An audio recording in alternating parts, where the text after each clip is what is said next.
Anyway, I grew up Little Dixie, and went through some of this, so I'll try to. But Missouri was admitted, I wanted to say, to the Union in 1821 as an enslaved state, and Maine as a free state. That was to maintain a balance of power that eventually broke down in the 1850s and culminated in Civil War. The state had in 1860 24,320 enslaved holders, and around 115,000 enslaved. You add those two figures together, and that's almost the size of Springfield, Missouri. Boone County, which includes Columbia, was second or third in all the counties in the number of enslaved. They had 885 people that held enslaved people, slavers, and 5,034 slaves, according to the census then. The leading, if you can call it leading, county in the state on holding enslaved people was Lexington County, Lafayette County, I think it's called, including Lexington on the Missouri River to the south. And most of that area is said Little Dixie. Now I don't know whether she's going to present a map or something, but anyway, I'll just briefly, the area we're talking about heavily was along the north side of the Missouri River. South side was German settled lot, to Columbia, and then west of Columbia from Booneville to the near Kansas City was on both sides of the river. There was a heavy number. Greene County, by the way, had 338 enslaved holders and 1,668 enslaved persons, as Moronites would expect. All counties, so every county had enslaved persons, and cities had fewer per person because they probably were just used for household servants. Let's see. Shannon County had the fewest number of enslaved persons. They had 3 enslaved holders and only 13 slaves. That's where Eminence is, and Current and Jack's Fork River. By the way, I looked in some figures, and the so-called value of black people for sale started to drop dramatically around the beginning of the Civil War. And it's hard I don't like putting prices on people, but it went way down. University of Missouri was founded in 1839 as just a small school. It wasn't large enough or had an effect on the areas very much before the Civil War, and Columbia was a small town. And the culture of the area, though, was picked up and outside the university community. So for many years, Jefferson City was the largest city in central Missouri prior to 1950, and Columbia was emerging larger than neighboring cities. Columbia had a population of 18,399 just before I was born. You get my age. Yeah, the University of Missouri has a history of racial separation. The state and the university have a bad history. One event, they had a professor, famous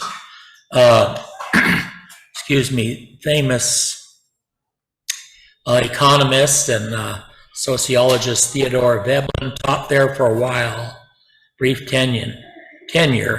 I think his tenure left right after he mentioned to a remark of exclusive white women who were meeting downtown for lunch or dinner or something. He said, and these are his words, so at that time, now he was a reformer, by the way, I can see traces of Negro blood in each one of you. That probably got him out. He later described the university as a and Columbia after he left as a woodpecker hole in a rotten stump. And I think he ended up at Cornell University was his main place. Columbia did experience a lynching. I think it's 1922, as Springfield did in the early 20th century. You know, there's a lot of story. I know things that I'd liked about the legal status and the sheriff's department, everything, Columbia and Boone County, but make this talk too long, so I'll let it go at that. But the university and state were known for trying to maintain its policy of separate higher education for blacks and whites. And there were signs in Columbia. There's still a Price Street, and the two urban type elementary schools built, which I attended one of them, were named U.S. Grant and Robert E. Lee, to be equal, I guess, to kind of equal it out. I don't know. I did attend Robert E. Lee School. It's been, times have changed, and the school's renamed Locust Street School for the Expressive Arts. There was a movement that was in the last 10 years. State school segregation began to crack in the Supreme Court case Gaines versus Canada in 1938, in which MU Registrar Westfield Canada was his name, refused to admit a black applicant to the University Law School, and Missouri had no law school in the state for blacks. So the state offered to pay the students' expenses at a law school in a neighboring state. But Chief Justice, Supreme Court Justice Hughes, said this does not remove the discrimination. And there were other cases too, and the university continually had to back down. Even when I attended, there were things. I was really unaware of race when I was a kindergarten student there, and before I left, though, Columbia as a sophomore in high school, I was very aware of it. Some of the things I remember, I started to notice that black domestic servants were taking the bus regularly from their neighborhood to work at the homes during the day of better off white people. I kind of started to notice that. Teachers talk, sometimes say the wrong things. But this fourth grade teacher told her class that she had seen black people outside their section of town at night, and she said, I didn't know they were allowed to be there after dark. I'd never heard that before. It shocked me. There were two sections of Columbia that were primarily black. That was Railroad Street, which is kind of northeast central, where Columbia College is. It's in that area. And then Providence Road. And most of the people in that area lived in rundown rental shacks. There were middle-class black people emerging in Columbia areas, and they moved in, at one point, they moved their community. I mean, they moved into a new subdivision. They built new houses, middle-class houses on, I think they called it Plantation Street, which is rather interesting. And I'm not sure that was a good thing or not for the whole community, but anyway, they did it. And also, in the 50s, the shacks were gradually torn down, replaced by urban renewal, which they called the projects.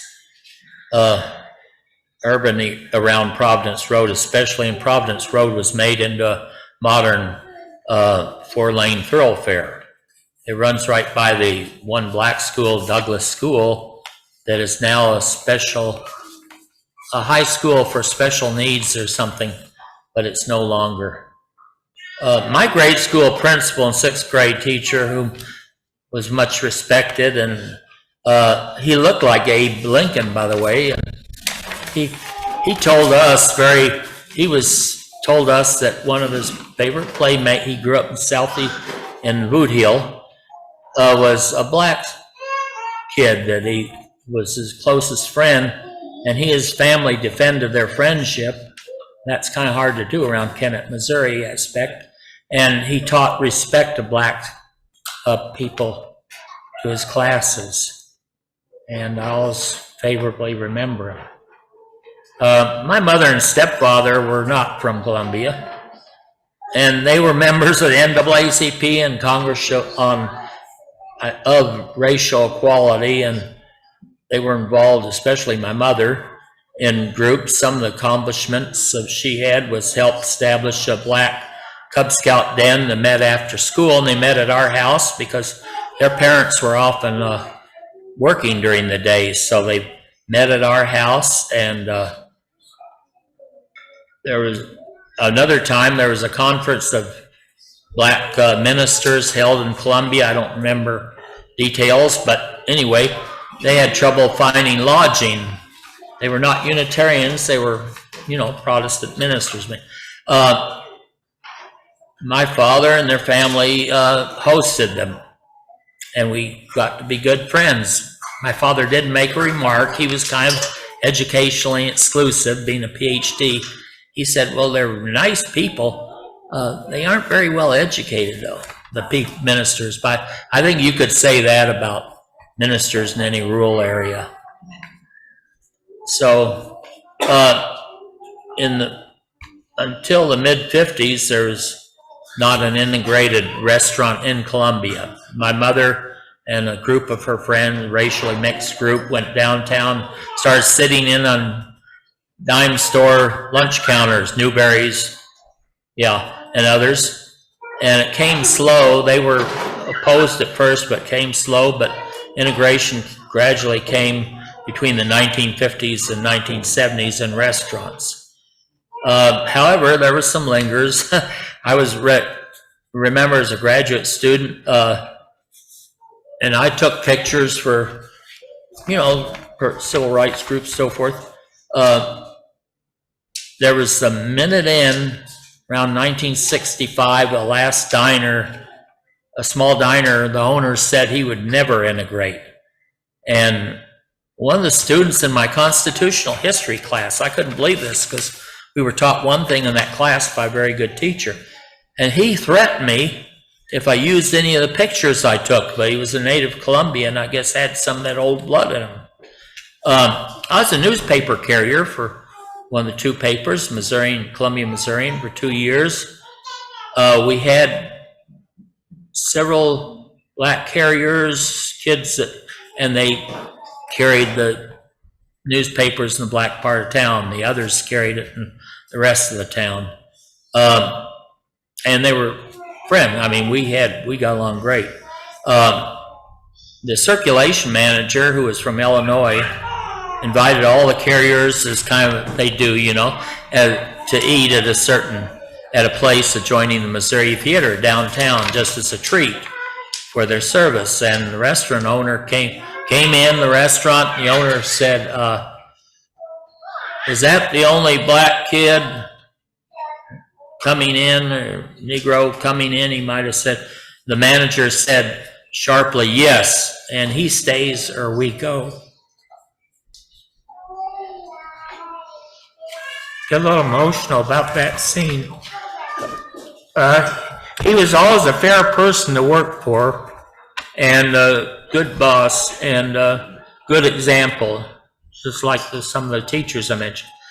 Seventh grader, we talk about this one, had Jefferson Junior High School had the more old-fashioned, older teachers. I don't know why. In Columbia, Heckman had the more up-to-date modern, but that's the way it was. In seventh grade, one of the old teachers, Mamie, shouldn't name her name, but Mamie's her first name. Anyway, she said the class she would never teach a colored person. She just she was about 70. And another said that she believes in being fair and polite to everybody, but she did not believe that they should socialize. She wouldn't have a cup of coffee with them. So when classes did open in the fall after Brown versus Board of Education decision, I think 1954, we went to school when school opened the next year, and there were about 8 black kids standing timidly at the back door of Jefferson Junior High School. Had about 700 students then. And many of the white students were curious, and they just looked and they asked, and some of them told them it would be tough going to school there. The work was tough, but no violence or anything. And within 10 years, the separate black students were totally merged.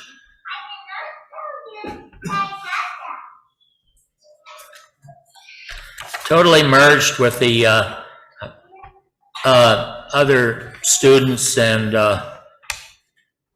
I want to note that there were some notable black educators in Columbia.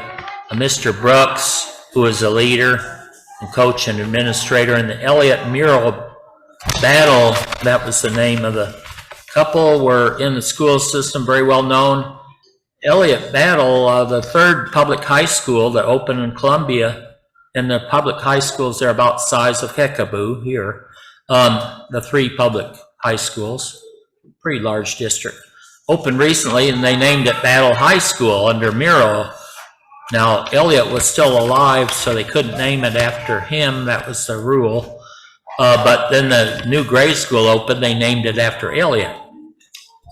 Okay, with the final, I'll say Little Dixie, Columbia, in finality, has grown largely, and the Little Dixie thing hasn't completely faded, but it's pretty well grown. The city is now the 4th largest city in Missouri, and a metropolitan area with 130,000 residents. And it's, by what I read, it's one of the most progressive cities in Missouri. It passes ordinance that the state legislature attacks. That shows that they're progressive. They get picked on like Kansas City and St. Louis. Appreciate your time and be able to tell this story. Thank you.